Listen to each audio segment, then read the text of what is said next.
मैं सबसे पहले श्रीमती विद्यावती जी, दीवान बद्रीनाथ जी की पुण्य स्मृति को प्रणाम करता हूँ। श्रीमती सुशीला देवी जी, श्री नरेंद्र जीत सिंह जी को स्कूल एजुकेशन के क्षेत्र में महान शैक्षिक केंद्रों की स्थापना करने के लिए भी नमन करता हूँ। जम्मू कश्मीर देश का शारदा पीठ है, यानी विद्य या ज्ञान का सबसे बड़ा तीर्थ, जिसने समाज में चिंतन को जागृत किया और शिक्षा रूपी इस धन को राष्ट्र के नवनिर्माण में इन्वेस्ट किया। अतीत के अलग अलग दौर में जब मुबारक मंडी, अमरविला तथा कैंप रोड के तीनों स्कूलों की स्थापना की गई थी, तब जम्मू कश्मीर ही नहीं वरन देश में भी शिक्षा की प्राचीन आत्मा को पुनर्जीवित करने की जद्दोजहद चल रही थी। मुझे प्रसन्नता है कि इस दिशा में इन तीनों स्कूलों ने अपने सांस्कृतिक धरोहर होने का दायित्व का निर्वहन भी किया और राष्ट्र के विकास में, जम्मू कश्मीर के विकास में अभूतपूर्व योगदान भी दिया है। मैं चेयरमैन श्री वीरेंद्रजीत सिंह जी और तीनों स्कूल के प्रिंसिपल्स को भी अपनी हार्दिक शुभकामनाएं देता हूं। मित्रों, स्कूली शिक्षा में बदलाव आज भी हो रहे हैं और आज का परिवर्तन बड़ा ऐतिहासिक परिवर्तन है। आज के दौर के बच्चे बड़े सौभाग्यशाली हैं कि उन्हें न्यू एजुकेशन पॉलिसी का एक अमूल्य तोहफा भारत के सम्माननीय प्रधानमंत्री श्रीमान नरेंद्र मोदी जी के कारण मिला है। राष्ट्रीय शिक्षा नीति द्वारा स्कूलों को, क्लासरूम को एक बार फिर से पुनः जीवंत बनाने का प्रयास किया जा रहा है, जहां टेक्नोलॉजी तथा ट्रेडिशन के फ्यूजन से स्कूल को हैप्पी स्कूल के रूप में ट्रांसफॉर्म करने की कोशिश हो रही है।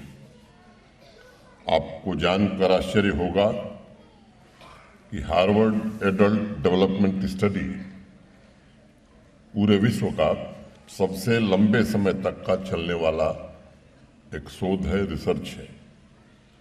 इस रिसर्च का मुख्य प्रश्न था कि वो ऐसी कौन सी चीज है जो इंसान को सबसे ज्यादा खुश रखती है। 1941 में 724 टीनेजर्स पर यह स्टडी शुरू की गई और अगले 75 वर्ष तक हर महीने उनसे लाइफ से संबंधित प्रश्न पूछे गए। उन 75 वर्षों में उस स्टडी के कई रिसर्च डायरेक्टर्स और रिसर्चर्स आए गए, लेकिन उसे फंडिंग मिलती रही और वो स्टडी भी चलती रही। 75 साल बाद 2016 में जब स्टडी की फाइंडिंग आई तो पता चला कि उन 724 लोगों में 60 लोग जीवित थे। उस रिसर्च की फाइंडिंग थी कि सोशल कनेक्शन और सोशल वैल्यूज इंसान को सबसे ज़्यादा हैप्पी और हेल्दी रखते हैं, और वो सोशल कनेक्शन और वो सोशल वैल्यूज इंसान को स्कूल के अलावा और कहीं सीखने को मिलते नहीं। दीवान बद्रीनाथ विद्या मंदिर अमरविला के प्रिंसिपल साहिबा ने कुछ दिन पहले एक इंटरव्यू दिया था उन्होंने, और उसमें एक बड़ी महत्वपूर्ण बात और अच्छी बात उन्होंने कही कि स्टूडेंट्स के लिए जरूरी है कि वो अपने आप को एक्सप्रेस करें, ज़्यादा से ज़्यादा संवाद स्थापित करें। मैं यहाँ दो बातें और जोड़ना चाहूँगा। पहला, टीचर पढ़ाने से ज़्यादा बच्चों को सुनने की आदत डालें, उन्हें समझने की कोशिश करें। और दूसरी बात, स्टूडेंट्स ज़्यादा से ज़्यादा सवाल करना शुरू करें। उनकी क्यूरियोसिटी कैसे जागृत हो, इस तरह का वातावरण क्लासरूम में कैसे तैयार किया जाए। मैं इस बारे में दो सच्ची घटनाओं का जिक्र करना चाहूँगा। कुछ महीने पहले 18 हायर सेकेंडरी स्कूल के 26,000 विद्यार्थियों का एक सर्वे किया गया और उनसे सिर्फ एक सवाल पूछा गया, ऐसी कौन सी चीज़ है जो एक टीचर को अच्छा और महान बनाती। बच्चों ने अनेक तरह के जवाब दिए, लेकिन उसमें से दो जवाब ऐसे थे जो सबसे भिन्न थे, अलग थे। एक बच्चे ने लिखा कि अच्छा और महान टीचर वही है जो सीरियस नहीं रहता, और दूसरे बच्चे ने उत्तर में लिखा था कि अच्छा टीचर वही है जो उम्र में बड़ा होने के बावजूद हमारे जैसा सोचता है और हमारे जैसा व्यवहार करता है।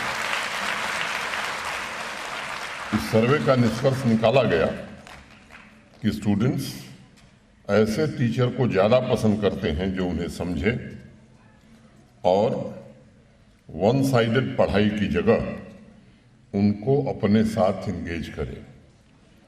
दूसरी कहानी बच्चों में क्यूरियोसिटी से संबंधित है। अमेरिका के प्रोफेसर जॉन कोहेन ने कई सालों के शोध रिसर्च के बाद एक निष्कर्ष निकाला कि एक 5 साल का बच्चा हर रोज लगभग 300 सवाल पूछता है अपने माता पिता से, जिनसे मिलता है, अगर स्कूल जाता है तो टीचर से, और वही बच्चा जब 15 साल का हो जाता है तो ऑन एन एवरेज 3 सवाल पूछता है। ये जो निष्कर्ष है ये 33,000 स्टूडेंट्स के सर्वे के बाद आया था। यह निष्कर्ष हमें सोचने पर मजबूर करता है कि आखिर कारण क्या है कि 10 साल के अंतराल के बाद जो बच्चा 5 साल की उम्र में 300 सवाल पूछता था, उसे कैसी शिक्षा हमने 10 साल दी है कि 297 सवाल हाउ एंड वाई ये कहाँ गायब हो गए। प्रोफेसर कोहेन के रिसर्च और सर्वे का निष्कर्ष था कि बच्चा जैसे जैसे बड़ा होता गया वो सिलेबस और करिकुलम में इतना उलझता गया कि उसके सोचने की जो पूरी क्षमता थी वो करिकुलम के इर्द गिर्द ही घूमने लगी। सनई सनई धीरे धीरे उसकी जिज्ञासा, उसकी क्यूरियोसिटी समाप्त होती गई। मैं समझता हूँ कक्षा 5 के बच्चे के अंदर, या मैं कहूँ कि 5 वर्ष के बच्चे के अंदर एक खास तरह की जिज्ञासा बच्चे में होती है। वो हर चीज़ को जांचना चाहता है, परखना चाहता है, वो बोल्ड होता है, साहस होता है उसके अंदर, क्रिएटिविटी होती है और रिस्क लेने में वो हेजिटेट नहीं करता, संकोच नहीं करता। लेकिन जैसे जैसे बच्चा बड़ा होता है, हायर सेकेंडरी में पहुंचता है, तब उसके अंदर की क्रिएटिविटी की जगह रूटीन सिलेबस हावी होने लगता है। हमें ये समझने की आवश्यकता है कि स्कूलों में आखिर ऐसा क्या पढ़ाया जा रहा है कि जिन क्वालिटीज़ को और निखारना चाहिए हमें, वही क्वालिटीज़ पढ़ाई के बाद धीरे धीरे समाप्त हो रही हैं। आज जम्मू कश्मीर और देश में नहीं बल्कि विदेशों में भी इस बात पर काफ़ी बहस छिड़ी हुई है कि स्कूल एजुकेशन बच्चों को भविष्य के लिए तैयार कर रहा है या हम एक ऐसी मैकेनिकल व्यवस्था में फंस गए हैं जहां बच्चों के अंदर की अमूल्य संपदा को गंवाकर हम सिर्फ किताबों की मेमोरीज और परीक्षाओं के नंबर, दो ही चीजों का ध्यान रख रहे हैं।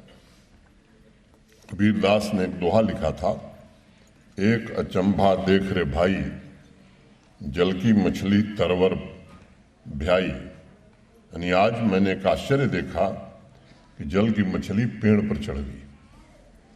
हर विद्यार्थी, चाहे वो म्यूजिक में बहुत अच्छा हो, पेंटिंग अच्छी बनाता हो, चाहे वो फिजिक्स में जीनियस हो, मैथ या केमिस्ट्री में प्रतिभाशाली हो, सभी को ग्रेड और नंबर्स के पेड़ पर चढ़ने की एक होड़ सी मच गई है। कहीं न कहीं शायद हम भूल गए हैं कि शिक्षा का मतलब विजडम है, क्यूरियोसिटी है, स्किल है, क्रिएटिविटी है। एजुकेशन का मतलब बच्चों में स्वतंत्र चिंतन को कैसे बढ़ाया जाए।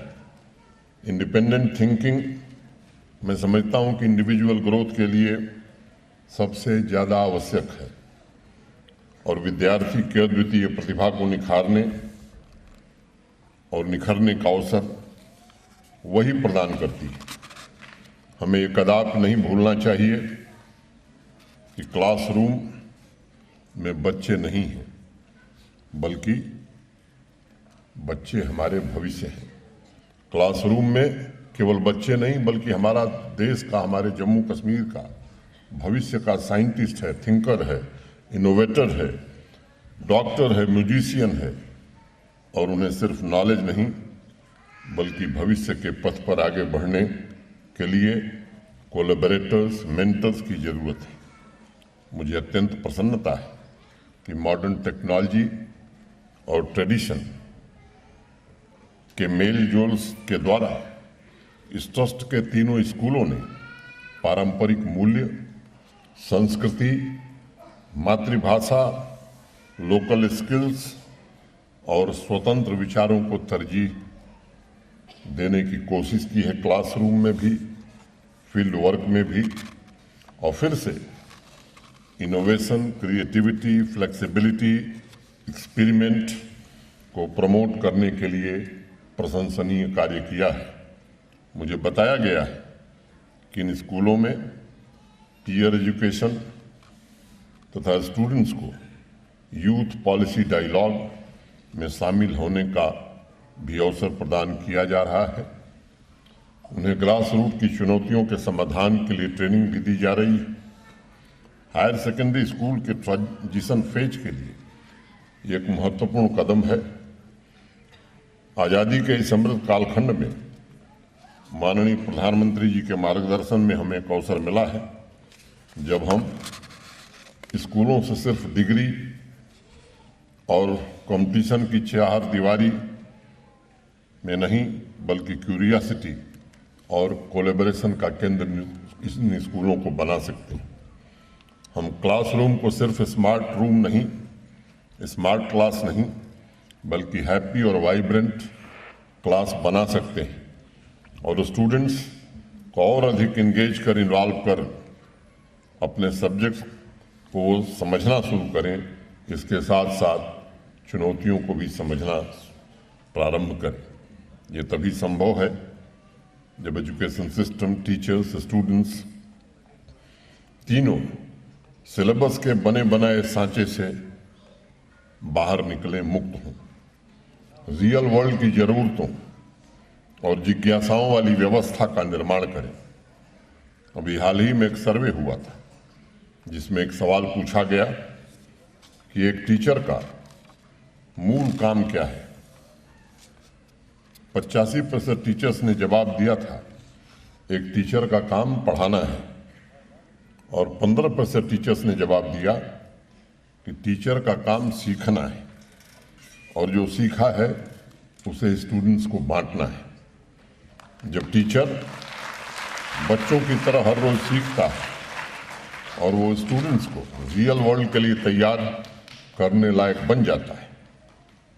जब हम सिर्फ पढ़ाते हैं तो उन्हें सिर्फ पढ़ने लिखने और कैलकुलेट करने के गुण सिखाते हैं, लेकिन जब हम स्वयं सीखते हैं तो उन्हें टीम वर्क, क्रिटिकल थिंकिंग और बदलते तकनीक के बारे में और क्यूरियस बनाते हैं।